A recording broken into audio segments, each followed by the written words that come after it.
Welcome back. I'm Anastasia, and my mission is to build a community of acceptance and authenticity.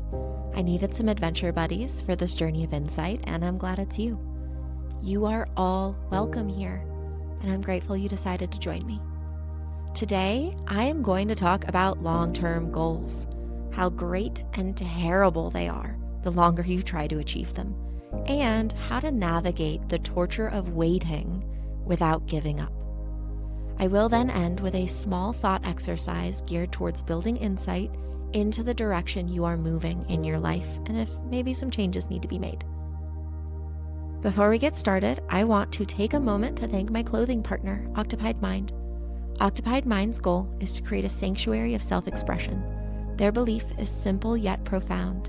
Everyone deserves to feel at home in their own skin. We share that dream, which is why I support them, and my closet is slowly turning into an Occupied Mind showroom. I just got one called Bitchcraft. It's great. So use code InsightsWithUs15 at checkout to find a shirt that speaks your mind and bears your soul. That's OCTOPIEDMIND.com. Use code InsightsWithUs15 at checkout. Be authentically you. Long-term goals can be challenging. It's hard to keep them in your head. And in this process, the first step is actually recognizing what your long-term goal is and understanding that it is, in fact, a long-term goal. I'm going to use the example of the book I'm writing for the purposes of this episode. I came up with the idea for this book years ago, but I didn't start writing it until just a couple years ago.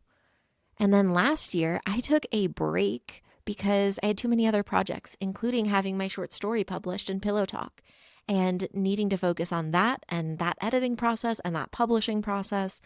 And so I'm really glad that I took that time off, but now it's time to focus on my novel again. And honestly, I would love to just pause everything else in my life to only focus on my novel, but that is not a luxury that I can afford in this chaotic world that we live in, and I wouldn't want to because I love all the other things I'm doing. So instead of a big push to get it done, this is a long-term goal that I need to navigate and not give up on. So take a moment and think about what your long-term goal is. What are you hoping to work towards? This can be a specific project. This could be a change in your life. This could be gaining a skill that you want to have. It could be anything. But what is your long-term goal?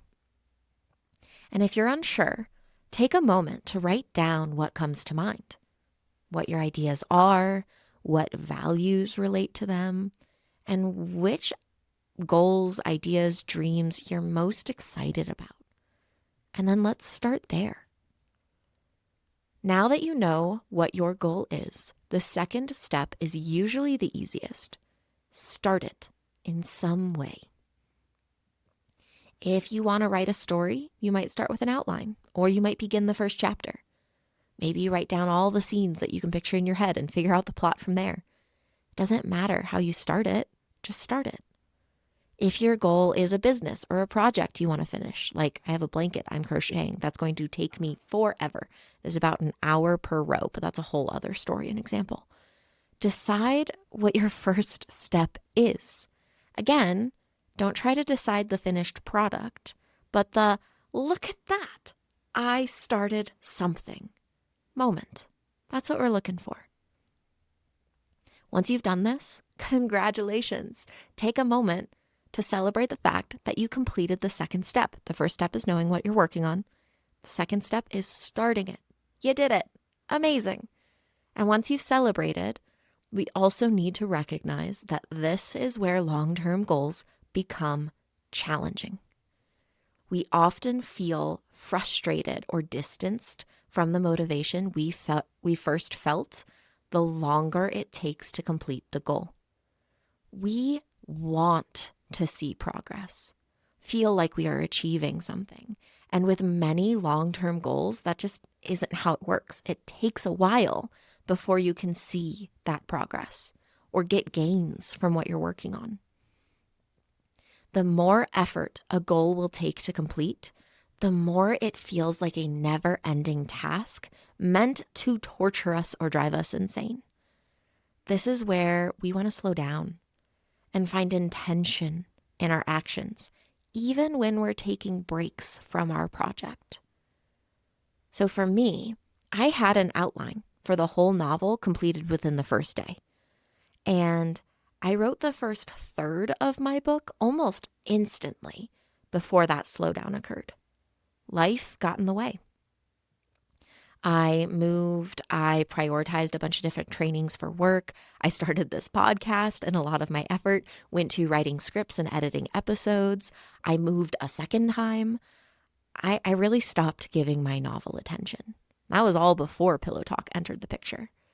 And then as I was starting to work on my novel again, that's when Pillow Talk entered the picture. My short story was accepted, and I had to focus on getting my short story published. I wanted to return to my novel, but I was struggling to prioritize it and to motivate myself to give dedicated time to it. So what do? What happens when the starting it stops? When the goal pauses because it's taking too long? I have several recommendations for this phase of your long-term goal. And I want to remind you that this is normal. It is okay to lose motivation or to feel like you're dragging your feet. It's a part of the human experience when life gets complicated, messy, or heavy. So I want you to take a moment when you're feeling this lack of motivation and return to what you wrote down as your goal, your values surrounding it. I lost my initial brainstorm around my book because it was many years ago. So I wrote down a new one. I made a mind map of what I hope it will look like when it's finished, what makes it worth completing, and why it matters to me. Writing all this down allows us to have an external motivator to remind us why it's important and why we don't want to just give up on that goal. A bonus of writing it down is you then aren't trying to hold it in your head anymore. So there is a lower chance that you'll forget about it. So if you do need to take a break from this long-term goal and then return to it, the external reminder gives your brain permission to take that break without panicking about it. Another useful step is to break your goal down into smaller chunks. If you do this, you can celebrate those smaller wins within the larger goal instead of feeling like you're in purgatory and you'll never achieve it. Our brains get overwhelmed or feel stuck if the goal is too big or there are too many steps. So allowing yourself to make it more manageable helps your mental health as you work to complete all of the different tasks. And this is especially true if you're the type of person that has a lot of really different big goals. Okay, that's great. Where do you want to start? Do you want to slowly make all of them happen at once? Great. You better break it down into a bunch of little steps so you don't forget it all. Or if you have one big goal you really want to work towards, again, you want to avoid purgatory. Give yourself permission to celebrate all those little steps. For me, I started with that outline. Then, as I kind of mentioned, I broke my novel into 3 sections, and I've completed my first section. Yay! I took a moment to celebrate. Celebration is important for our brains. And now I'm almost completed with the second section. I will also take a moment to celebrate this once it's done before moving on to the final third section. I want to emphasize that any first draft, first attempt at a project is a success as long as it exists. It does not need to be perfect. As I have been writing my novel, I have come up with so many new ideas around layout or scenes or how I want things to flow. I write down all of these ideas separately from the book itself. I don't implement them because I want to complete the first draft, which is a smaller step. And then I'm going to zoom out and decide how to play around with it rather than playing with the draft before it's finished. So these first two tips I gave you, writing out why it's important to you and breaking it into smaller steps, are for actively working on your goal. But long-term goals are an ultra marathon, not a sprint or a 5K. You aren't going to get it done in one long push. What we are talking about today are the kinds of goals where you work on it and then you take a break and let yourself rest. Then when you're ready, you go back and work on it again. This flexibility is important to keep in mind and allow yourself to work within so that you don't burn yourself out and give up entirely. This is a skill that takes practice, but it also isn't an explicit exercise that I can give you. What you need to do is begin to notice how you talk to yourself when you need a break, but you feel like you should keep working because we're used to one big push, get it done, and then you can rest. That doesn't work with these kinds of goals. So how are you talking to yourself? Are you beating yourself up for slowing down or pausing? Or are you giving yourself permission to be flexible and show up how you need to in this moment to take care of your mind and body? This skill has been invaluable for me over the years because it's easy for me to come up with to-do lists. I have notebooks filled with ideas and goals I'd like to accomplish someday. But I also have chronic pain and a limited amount of energy and capacity each day. If I beat myself up every time I needed a break, I'd be screwed. Instead, the break allows me to feel rested, which actually helps me be more productive later on. Those breaks are a necessary part of the journey and a necessary part of accomplishing long-term goals. If you begin to notice that you beat yourself up or you criticize yourself for not doing things on a specific timeline, this is the mindset shift I encourage you to practice. The breaks are a necessary part of the process. Also, timelines are made up and they don't matter. So if you're not meeting the timeline, you can change it. It's literally a rule that you imposed on yourself. It's made up.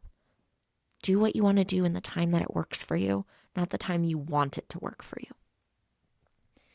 Now, if you have the opposite problem, where you have no problem giving yourself permission to move slowly or take breaks, but you struggle to engage yourself in the let's get it done energy, you need to strengthen a different skill. And that skill is allowing action to come before motivation.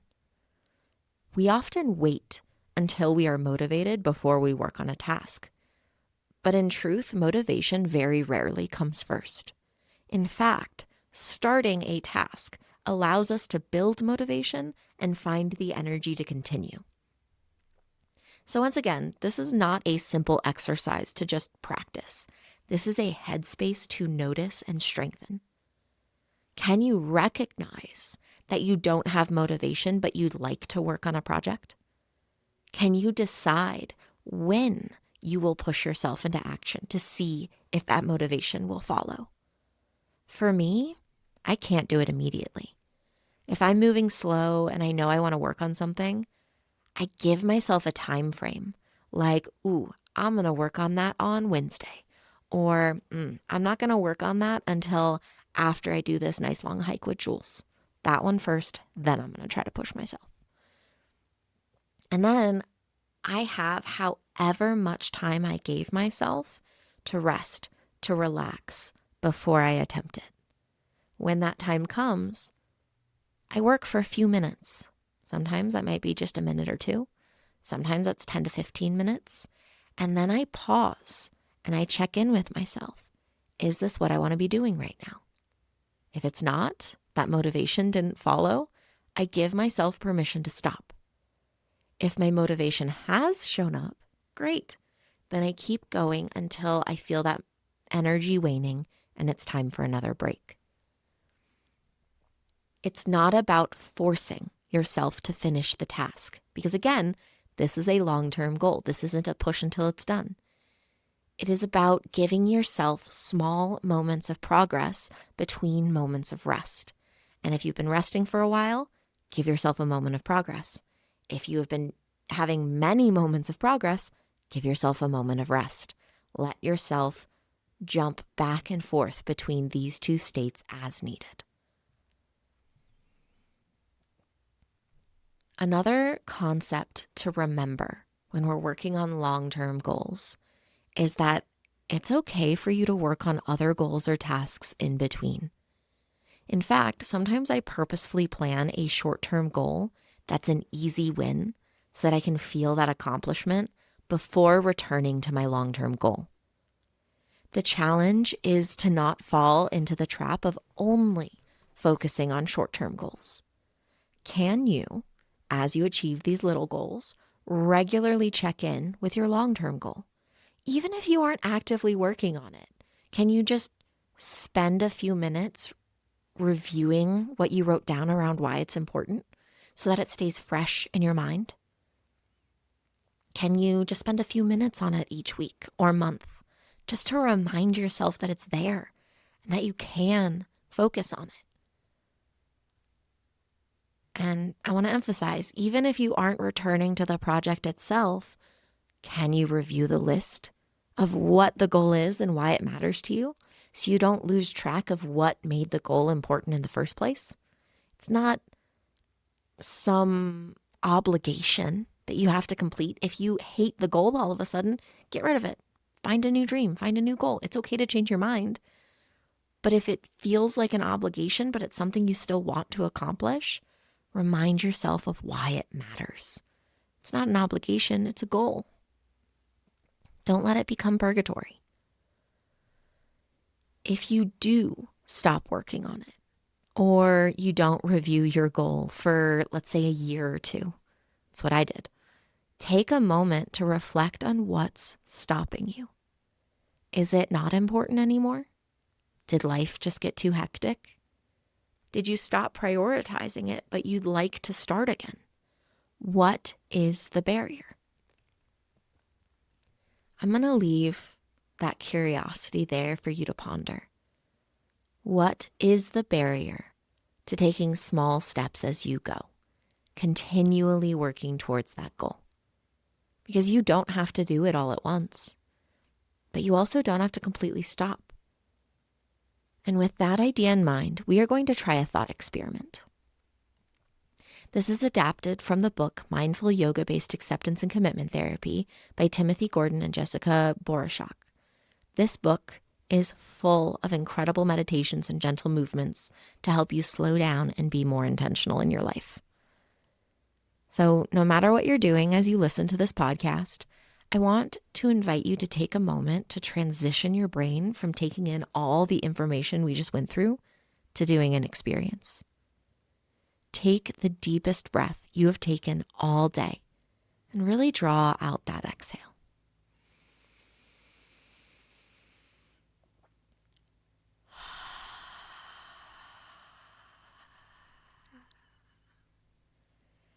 As you breathe, let every inhale invite curiosity and imagination to your space, and every exhale release just a little bit of tension and settle you deeper into the present moment. Check in with your body. See if it needs anything right now. Maybe a stretch or a slow roll of your shoulders. Maybe you need to adjust your posture or take a sip of your drink. If you're driving, maybe you want to roll your wrists one and then the other. Give them a break. As you breathe, give yourself permission to do what you need to do to help your body feel just a little bit more comfortable. And then take a moment to settle into the present moment, noticing the sounds happening around you. There's a fan or a pet. If you're walking around outside, maybe you can hear birds or the rustle of the leaves. If your eyes are open, you can take a moment to look around. Notice the colors that stand out to you today, in this moment. How the light hits different areas. And notice how the shadows fall.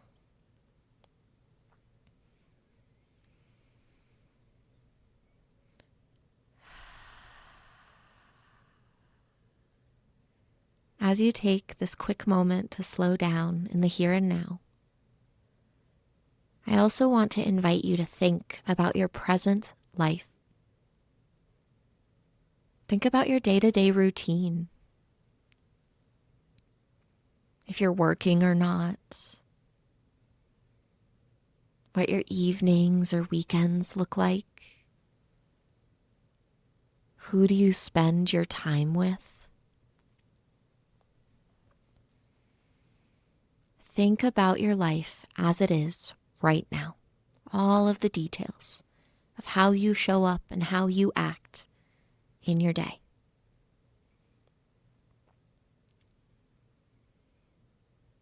Feel free to pause this if you want more time to think about it. And then, when you're ready, I want you to jump ahead in your mind to 10 years in the future. If you've been working towards any milestones that might happen in those 10 years, you can let yourself pause on each one. But then imagine yourself 10 years from now and what your life would look like if nothing changed. Any behaviors that you're doing or not doing stay the same.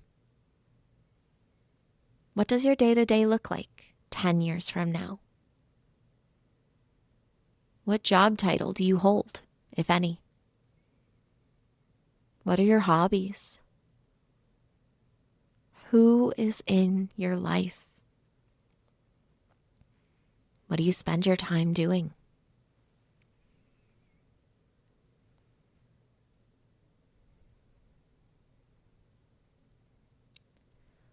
Notice what reactions you might have to the idea that your life hasn't changed in 10 years. Are you content with where you would be? Or would you want something to change?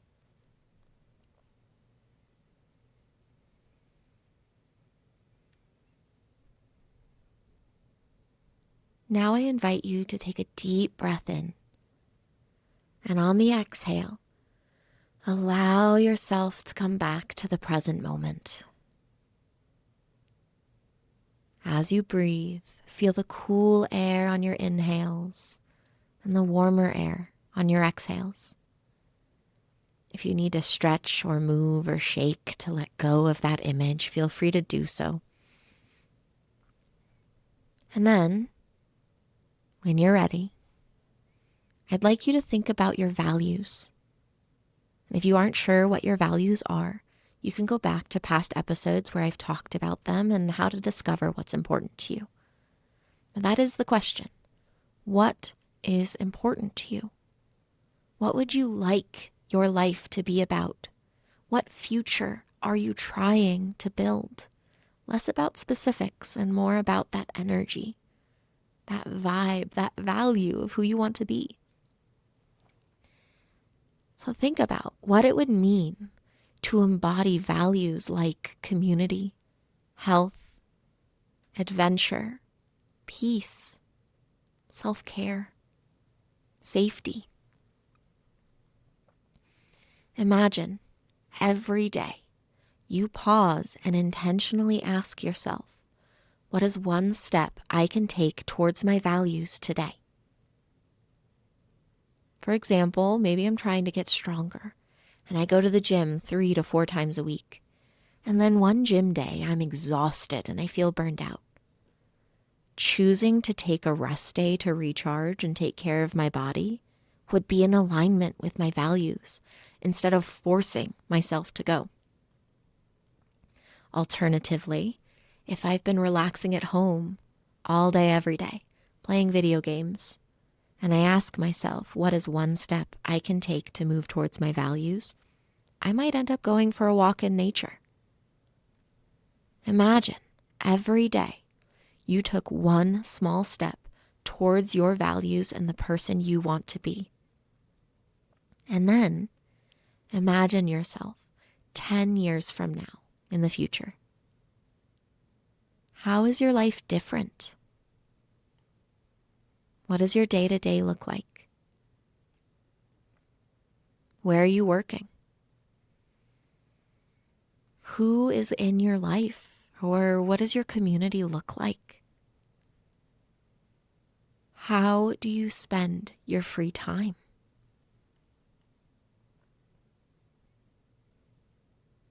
I want to emphasize that this is not a perfect timeline where all your hopes and dreams come true.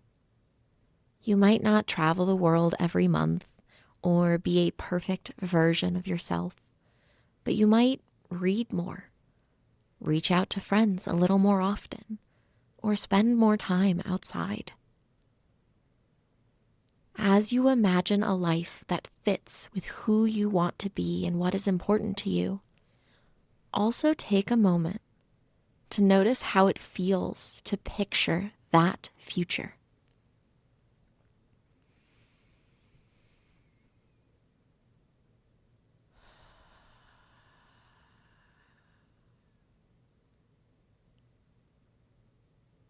Take another deep breath in, and on the exhale, come back to the present moment once more, bringing with you any reactions you had to this second future. Notice if you feel like you're moving in the direction of that life right now. And if you're not, what's missing? This might be a long-term goal for you. And honestly, the future that we all want to build, that is a long-term goal. It's not something that you can achieve immediately, that you can just push through and then check off your list. It is a constant, intentional choice to move in that direction. And so, I ask you, what can you do today to take one small step towards that life that you want to build? It might be an action step. It might be permission to take a break from action to let yourself recharge. It might be something else entirely. Be curious. And don't forget who you want to be. Maybe write it down. Because no matter what the present moment throws at you, you always have a choice. You just have to remember it. Hopefully something we talked about today resonated with you. If it did, let yourself sit with that idea for a little while longer. If you have any questions for this podcast or any themes you'd like us to focus on in the future, send us a message on Instagram at Insights With Us Podcast, or send us an email at insightswithus@gmail.com. If you enjoyed this podcast and want to hear more, please follow, like, or subscribe. If you want to support the continuation of this podcast, you can donate. To do so, find me, Anastasia Soroka, on buymeacoffee.com. You can also find Insights With Us on Substack for exclusive content, including videos and other writings about my insight journey. You can find digital downloads on my website, happymindwellness.com. Thank you for being my adventure buddy. I appreciate you, and I appreciate you being here. Thank you for creating Insight With Us. Finally, I want to thank my partners, the pelvic people. Everyone's bodies are different, and how we connect bodies, I'm talking pleasure here, should not be painful. You are not alone if it is. And if you struggle to let go and find pleasure in your sex life, check out the pelvic people. Use code INSIGHTSWITHUS7 for $7 off at checkout. That's THEPELVICPEOPLE.com, thepelvicpeople.com. Use code INSIGHTSWITHUS7 for $7 off at checkout.